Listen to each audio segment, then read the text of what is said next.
Donald Trump एक तरफा ही ठंडा पड़ गया है। हाँ, जब से जंग हो रही है तब से डोनाल्ड ट्रंप ने प्रेस कॉन्फ्रेंस नहीं की थी, सवाल जवाब नहीं किए थे, लेकिन अब उसने पहली बार उसने इस जंग के दौरान प्रेस कॉन्फ्रेंस की है। कल से उसने एक तरफा जीत का ऐलान शुरू कर दिया है। आपने ध्यान दिया होगा, डोनाल्ड ट्रंप बार बार कह रहा है हमारा ऑपरेशन पूरा हुआ, हम जीत गए, हमने ईरान की नेवी को ख़त्म कर दिया, हमने ये कर दिया, हमने वो कर दिया। उधर से पुतिन से बात कर रहा है सीज फायर की, ईरान सीज फायर की बात नहीं कर रहा है। याद रखना, इस वीडियो को इतना शेयर कीजिए कि अब जो नया प्रोपेगेंडा अमेरिका और इजराइल का शुरू हो उससे पहले ही हमारे पास उम्मत मुस्लिमा के पास दवा हो, सबको पता हो कि हाँ ये चीज़ हो गई है और अब ये प्रोपेगेंडा चला रहे हैं। आपको पता है, मैं कुछ बातें डोनाल्ड ट्रंप का बहुत बड़ा बयान आया है, बहुत लंबा चौड़ा, लेकिन उनमें से आपको वो बातें बताऊंगा जिसके बाद आप समझ पाएंगे कि डोनाल्ड ट्रंप बुरी तरह से पिट चुका है। उसके देश में उसके ऊपर दबाव है कि तुमने हमला क्यों किया, तुमने जंग क्यों छेड़ी, इजराइल का गुलाम क्यों बने। हज़ारों सवाल उठ रहे हैं और अमेरिका में प्रोटेस्ट हो रहे हैं, अमेरिकी सैनिक मारे जा रहे हैं, अमेरिकी रडार मिडिल ईस्ट में ख़त्म हो चुका है, अमेरिका के एक से एक एयर डिफेंस सिस्टम सस्ते और ठंडे पड़ चुके हैं। ठीक, चलिए, ट्रंप ने कहा कि हमने दुश्मन को मिटा दिया है, 46 उनके जहाज़ों को, युद्धपोत को डुबा दिया है, हमने उनको पूरी तरह से मसल दिया है। साथ में उसने फिर बोला आगे कि उनके टेररिस्ट लीडर मारे जा चुके हैं, उनके तमाम लीडर मारे जा चुके हैं, उनके लोग मिट गए हैं, हम पूरी तरह से जीत चुके हैं लगभग, लेकिन बस ज़रा सा बाकी है। ये कौन सी जीत है भाई जिसमें पूरी जीत हो गई है इसकी, लेकिन ज़रा सी बाकी है, ट्रंप कह रहा है। ट्रंप ने आगे ये कहा कि हमने B-2 इस्तेमाल किया, अगर हम B-2 बॉम्बर इस्तेमाल नहीं करते तो ईरान इजराइल को मिटा देता। यानी बौखलाहट में अमेरिका ने यह भी कबूल कर लिया कि हमने अपनी सबसे बड़ी ताकत इसलिए इस्तेमाल करी क्योंकि इजराइल मिट जाता।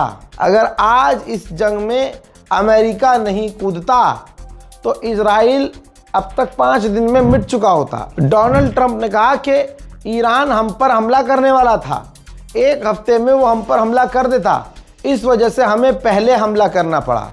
हजरात, पूरी दुनिया के मीडिया और पूरी दुनिया के तमाम ऑर्गेनाइजेशंस, यहाँ तक कि दुनिया के बड़े बड़े लीडर्स इस बात को अच्छे से जानते हैं। सबको छोड़ दीजिए, अमेरिका की ऑफिशियल्स ने कहा है कि ऐसा कोई इनपुट नहीं है कि ईरान हम पर यानी अमेरिका पर हमला करता। अगर वो हमला करता भी तो मैक्सिमम इजराइल पर करता, ईरान का इसमें कोई रोल नहीं है। डोनाल्ड ट्रंप ने अमेरिका को इस जंग में ज़बरदस्ती घसीटा है। ट्रंप ने कहा कि उनके पास हमारी सोच से भी ज़्यादा मिसाइलें थीं जिसे हमने तबाह कर दिया है। कहा डोनाल्ड ट्रंप ने कि उनके पास सिर्फ 10% मिसाइल कैपेबिलिटी बची है, 10% मिसाइलों की ताकत है। डोनाल्ड ट्रंप ने कहा कि हमने उनकी इलेक्ट्रिसिटी, पावर और बहुत सारी चीज़ों को हमने छोड़ दिया है, लेकिन ज़रूरत पड़ी तो उनको भी उड़ा देंगे। मेरे दोस्तों, एक झूठ और इसने बोला, इसने कहा कि ईरानियों ने मुझसे कहा था कि हम न्यूक्लियर बम बनाएंगे, मैंने इसलिए हमला किया। हजरात, एक आदमी कितनी तरह की बातें कर रहा है। एक तरफ कहता है कि ईरान हम पर हमला करने वाला था इसलिए हमने हमला किया, अब कह रहा है सेम बयान में कि ईरान परमाणु बनाने वाला था, हमने हमला इसलिए किया। फिर इसने कहा कि ईरान ने अपने पड़ोसी देशों पर हमला किया, जिसके बाद पड़ोसी देश सारे के सारे हमारे पास आ चुके हैं। ईरान ने स्ट्रेट ऑफ हॉर्मुज पर हमला किया, अब स्ट्रेट ऑफ हॉर्मुज हमारे पाले में आ गया है और अब वो सेफ रहेगा। हज़ार, आपको पता है कि लगातार अरबों के ऊपर ईरान ने हमले किए हैं, अरब बेचारा अपने आप को बचा नहीं पाया और अरब इस भ्रम में था कि अमेरिका बचाएगा।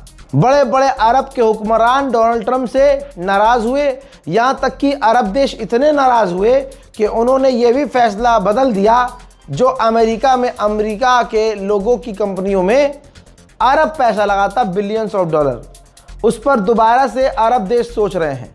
तो अमेरिका के रिश्ते अरब से भी ख़राब हुए तो वो इस रिश्ते पर भी लीपापोती कर रहा है कि अरब देश हमसे बहुत खुश हैं और हमारे साथ हो गए हैं। और हरामीपन की इंतहा सुनिए। मिनाब स्कूल पर ईरान पर जो हमला हुआ, जो अमेरिका ने किया और 170 लड़कियों को मार दिया, पत्रकार ने पूछा कि इस पर आप क्या कहेंगे। 170 जो लड़कियां आपकी मिसाइल से, टॉमाहॉक से मारी गई, तो इसने कहा कि हमने टॉमाहॉक मिसाइलें कई देशों को बेची हैं। हो सकता है ईरान ने उस देश से या उस देश के किसी समझ रहे हो तस्करों से खरीद ली हो और वो ईरान ने ही अपने लोगों को दाकर मार दिया हो।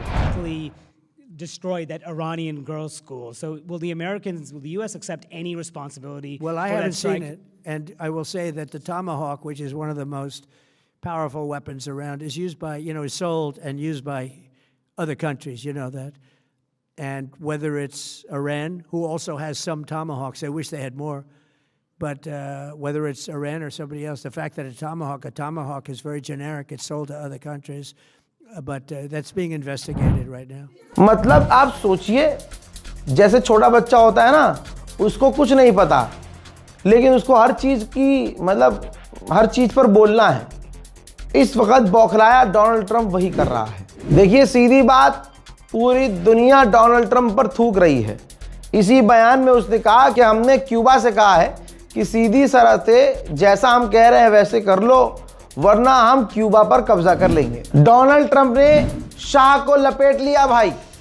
कहा एक बयान में, इसी बयान में कहा कि वो शाह को लेकर बात कर रहे हैं। अब वो कौन है नहीं पता। कहा कि वो शाह को लेकर बात कर रहे हैं, लेकिन शाह सालों से ईरान नहीं गया। सुप्रीम लीडर ईरान के अंदर का होना चाहिए। शाह के मुंह में फन लग गया भाई साहब, क्या तमाचा मारा है। डोनाल्ड ट्रंप ने शाह को कहां आगे धोखा दिया है। ट्रंप ने आगे ये भी कहा कि जो उन्होंने सुप्रीम लीडर चुना है, मैं उस चुनाव से खुश नहीं हूं। दोस्तों, डोनाल्ड ट्रंप दुनिया को यह समझाने की कोशिश कर रहा है बहुत ताकत लगा के कि हमने जंग जो है जीत ली है और ईरान जो है अपने ऑपरेशन को खत्म कर रहा है।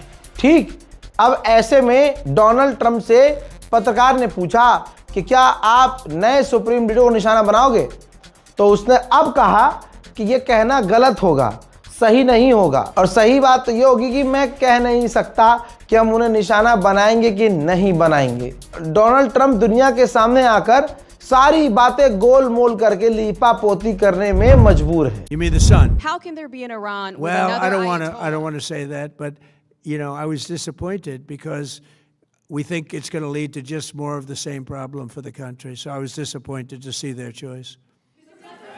I don't want that. So I would like to see people that are inside go. Now they talk about the son of the Shah. They talk about other people, but hasn't been there in many, many years. We have a formula that's been very good so far, and I think it'll continue to be good. The relationship is extraordinary with Venezuela. You have called him an unacceptable choice. So does he have a target on his back? And how can you say I don't want to say whether or not he does because that would be inappropriate. But hey, look, I had a target on my back because, as you people wrote pretty well, they caught the assassin that was after me. So we just got them first, but they caught the assassin. They have him now in custody that was after me. So हजरात, इसने कहा कि हमारा operation Iran पर खत्म होने वाला है, लेकिन अगर उसके बावजूद ईरान ने हमला किया तो हम तगड़े हमले करेंगे। यानी ये खुद हमले खत्म कर रहे हैं। अमेरिका की हवा निकल गई है। ट्रंप कह रहा है कि हम हमले कम कर देंगे, हम हमले ऑपरेशन खत्म कर देंगे। यानी एक तरह से ये चाहता है कि हम हार न माने। हम जो पिट गए हैं, हम आगे लड़ भी नहीं सकते। अमेरिका आगे लड़ना नहीं चाहता, लेकिन हार एक्सेप्ट नहीं कर सकते। इस वजह से ये 2.5 घंटे खड़े होकर मीडिया के सामने रो कर गया है, लीपापोती कर गया है। आप ये देखिए कि स्ट्रेट ऑफ हॉर्मुज ईरान ने बंद किया और ईरान ने ही खोला कि भाई आप चाइना के जहाज यहां से जा सकते हैं। ट्रंप ने क्या करा, दुनिया को फिर से लुल्लू बनाया। कहा स्ट्रेट ऑफ हॉर्मुज में हमने पूरी नजर बनाई रखी है कि अगर ईरान ने स्ट्रेट ऑफ हॉर्मुज में निशाना बनाया किसी भी वेसल्स को, तो हम 20 गुना ताकत से ईरान पर हमला करेंगे। और ये मेरा गिफ्ट है, ये मेरा गिफ्ट है दुनिया को। कि आप स्ट्रेट ऑफ हॉर्मूज का इस्तेमाल कीजिए, कुछ नहीं होगा। बताइए, स्ट्रेट ऑफ हॉर्मूज बंद किया ईरान ने, खोलेगा ईरान, और गिफ्ट बता रहा है डोनाल्ड ट्रंप। अरे कोई इसे च्यवनप्राश खिलाओ, बुड्ढे पे बुढ़ापा सवार हो गया। दोस्तों, IRGC ने ये सारे बयान सुने तो कहा डोनाल्ड ट्रंप बहुत ज्यादा फ्रस्ट्रेटेड है, डोनाल्ड ट्रंप बौखला गया है और हमारी जवाबी कार्रवाइयों से वो सदमे में जा चुका है। IRGC ने कहा है कि इस तरह के बयान देकर जो पब्लिक ओपिनियन है, जो अमेरिका में उसकी जलालत हो रही है, वो उसमें लीपा पोती कर रहा है ट्रंप। यहां असली है IRGC। असली IRGC ने कह दिया ट्रंप के बयान के बाद कि हम यही हैं, हम एक भी वेसल्स को स्ट्रेट ऑफ हॉर्मूज क्रॉस नहीं करने देंगे अगर अमेरिका और इजराइल ने हम पर हमले बंद नहीं किए। भाई, IRGC ने कहा कि जो भी देश अपने मुल्क से अमेरिका और इजराइल के एम्बेसडर को निकाल देगा, हम उसके जहाजों को स्ट्रेट ऑफ हॉर्मूज से जाने देंगे। ये होता है भाई मास्टर स्ट्रोक। यानी अमेरिका क्या कह रहा है, 10 मिनट क्या समझाया, डोनाल्ड ट्रंप कह रहा है कि हमारा ऑपरेशन पूरा हो चुका है, हमारी जंग पूरी हो चुकी है। अमेरिका कह रहा है कि हम जीत गए हैं, जबकि पीछे से पूरी तरह से चड्डी बनियान फटी हुई है। अमेरिका सफाई, ट्रंप सफाई दे रहा है कि भैया हमने बहुत बढ़िया काम किया है, हमने ईरान को तबाह कर दिया है, ईरान की नेवी को मिटा दिया है, हमने ये कर दिया है, वो कर दिया है। और इधर ईरान क्या कह रहा है, बेटा अभी बहुत मारेंगे, गुजर के दिखाओ, जरा पास आकर दिखाओ। आपको पता है 3 दिन से क्या चल रहा था? 3 दिन से कह रहा था अमेरिका, हम ग्राउंड ऑपरेशन करेंगे, हम ईरान में अपनी जो है फौज उतारेंगे। आज ही क्या हुआ, ट्रंप ने कह दिया कि नहीं, हम अपनी फौज नहीं उतारेंगे। जिस बात को अमेरिका ने बोला, जब अमेरिका ने थूका था, उस तमाम थूकी हुई चीज को आज चाटा और अमेरिका के राष्ट्रपति पूरी दुनिया के सामने जलील हुए अपने बयानों से। और 2-3 बयान में क्लियर कर दिया IRGC ने कि डोनाल्ड ट्रंप गलतफहमी में है, अभी हम बहुत मारेंगे। फिलहाल की इस रिपोर्ट में इतना ही। रिपोर्ट को शेयर कीजिए। जय हिंद।